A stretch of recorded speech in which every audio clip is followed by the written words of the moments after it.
천재 괴짜 감독으로 유명한 타란티노는 2016년 액션 영화 장고 분노의 추적자 홍보차 방문한 일본 도쿄 웨스틴 도쿄 호텔에서 열린 기자회견에서 뜬금없이 이 자리에 온 한국 기자들에게 특별한 이야기를 두 가지 들려주겠다며 포문을 열었습니다.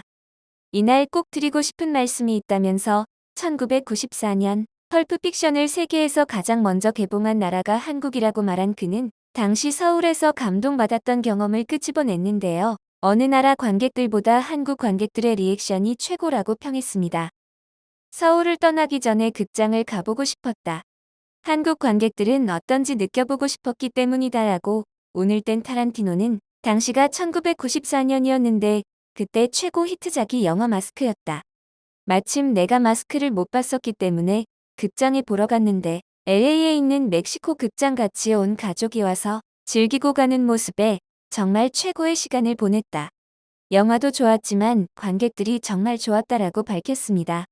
다른 국가들을 많이 가봤지만 반응이 통 없고 웃지도 않은 채 조용하기만 해서 실망한 적이 있는데 한국은 정반대로 관객들이 영화 반응에 인색하지 않으며 끝나면 영화에 대한 이야기를 하면서 극장을 빠져나가는 모습에 배급사 관계자가 사람들이 걔를 정말 좋아하나 봐라고 이야기하기까지 했다고 하는데요. 당시 한국 관객들이 아마도 영화 속 귀여운 마일로에 대한 반응이 핫했었나 봅니다. 이 자리에서 타란티노 감독은 사실 아직 박찬욱 감독의 스토커 그리고 김지훈 감독의 라스트 스탠드를 보지 못했지만 놈놈놈을 매우 좋아하며 큰 기대감을 가지고 있다 전하고 봉준호 감독을 비롯해 위 감독들의 큰 팬이다 라고 밝혔습니다. 그는 이어서 재능 있는 한국 감독들이 할리우드에 와서 어떻게 바꿔놓을지 흥미있게 보고 있는데 6, 7년 전부터 놀라운 발전 속도를 보인 한국은 세계 영화계를 선도하는 아시아 국가는 주도가 바뀌곤 하는데 이제는 한국 차례라며 덕담을 했습니다. 한국과도 꽤 인연이 깊은 그는 앞서 말한 펄프픽션을 홍보하기 위해 내한했을 때 연예가 중계 인터뷰에 응했는데요. 당시 인터뷰어는 데뷔작 흥행에 실패하고 백수로 지내던 박찬욱 감독이었습니다. IQ 160의 천재 감독이라 불리는 타란티노는 비디오 가게 정원에서 영화 감독이 된 드문 케이스로 업계에서 손꼽히는 영화광입니다. 그 자신이 영화 제작자이기도 한 브래드 피트가 당신이 영화를 얼마나 좋아하든 간에 얼마나 많이 봤든 간에 타란티노의 영화 지식은 당신을 뛰어넘을 것입니다. 라고 찬사할 만큼 끝판왕으로 지인들이나 피트의 말에 의하면 걸어다니는 영화 사전이라 불립니다.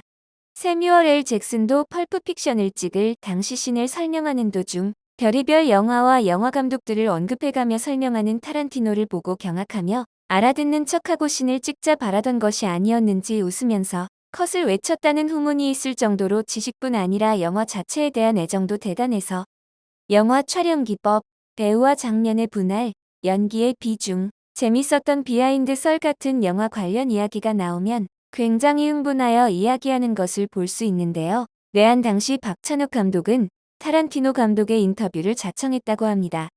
하지만 10년 후 타란티노 감독이 칸 영화제 심사위원을 맡았을 때 박찬욱 감독은 올드보이로 심사위원 대상을 수상했고 이때 트로피를 받으면서 10년 전 인연을 언급하자 특별한 한국 영화계에 대한 그의 애정에 신뢰감과 기대감까지 얹어지게 되죠.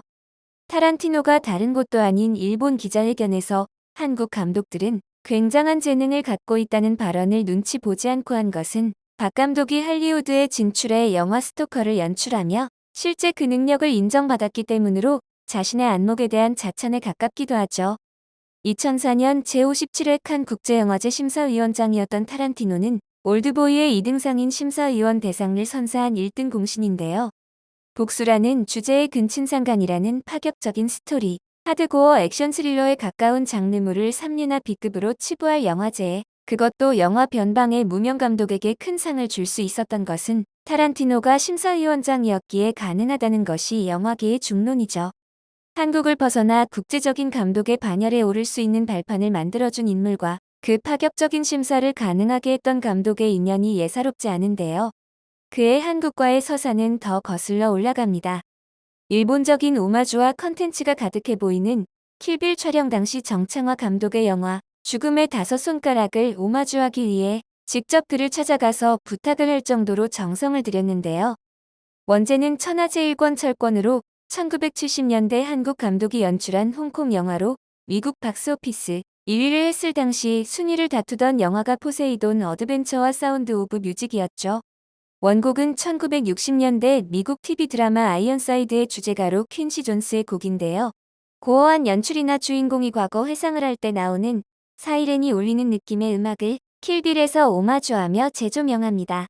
세계 최대의 영화 데이터베이스 사이트인 IMDb는 이 작품을 미국 쿵푸 영화 열기에 불을 지핀 작품으로 평가하고 타란티노 감독이 내 인생의 영화 베스트 10 안에 꼽으면서 2005년 칸 국제영화제 클래식 부문에 선정되어 초대되기도 했습니다. 명실공히 고전 영화로 칸의 클래식 부문에 초청받는 것은 영화 감독에게는 더할 나위 없이 영광스러운 일인데요. 한국 액션 영화의 대부로 꼽히는 거장 정창화 감독은 유신시대의 표현의 자유가 제한되어 쇠퇴한 한국과 문화 대혁명으로 현지 촬영이 힘들어 한국을 촬영지로 많이 사용했던 홍콩 영화계의 니즈가 맞물려 진출한 케이스입니다. 언급한 흥행성과에도 불구하고 홍콩 영화사 연구에서는 1968년 이전의 정 감독, 한국 영화사에서는 1967년 이후에 정창화가 사라져 있습니다.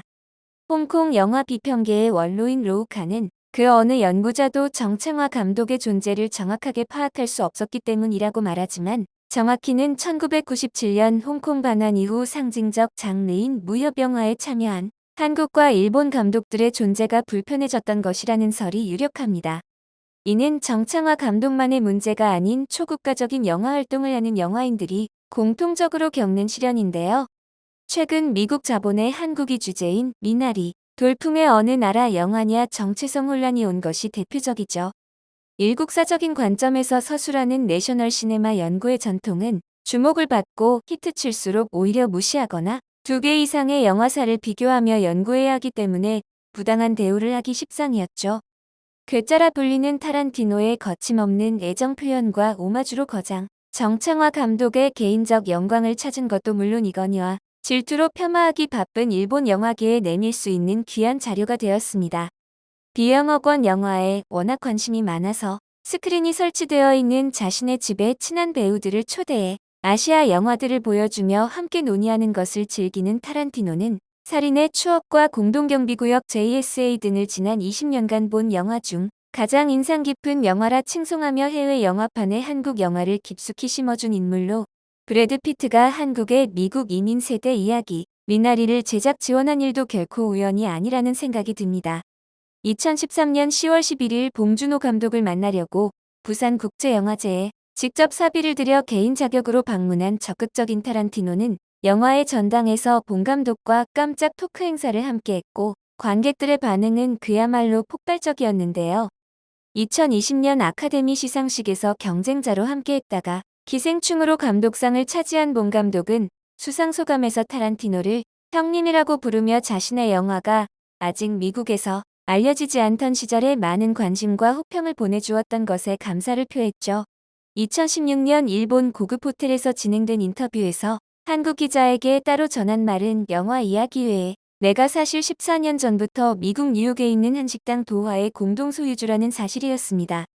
과거부터 한식에 반했던 타란티노의 한국인 친구 제니는 덕순이라는 한식당을 운영하고 있는데 뉴욕에 한식붐이 일어났어도 규모가 작아서 돈을 더 벌기 위해 고급화시킨 도화를 만들고 무려 2002년부터 투자를 해 개업하고 동업자로 들어갔다고 하는데요.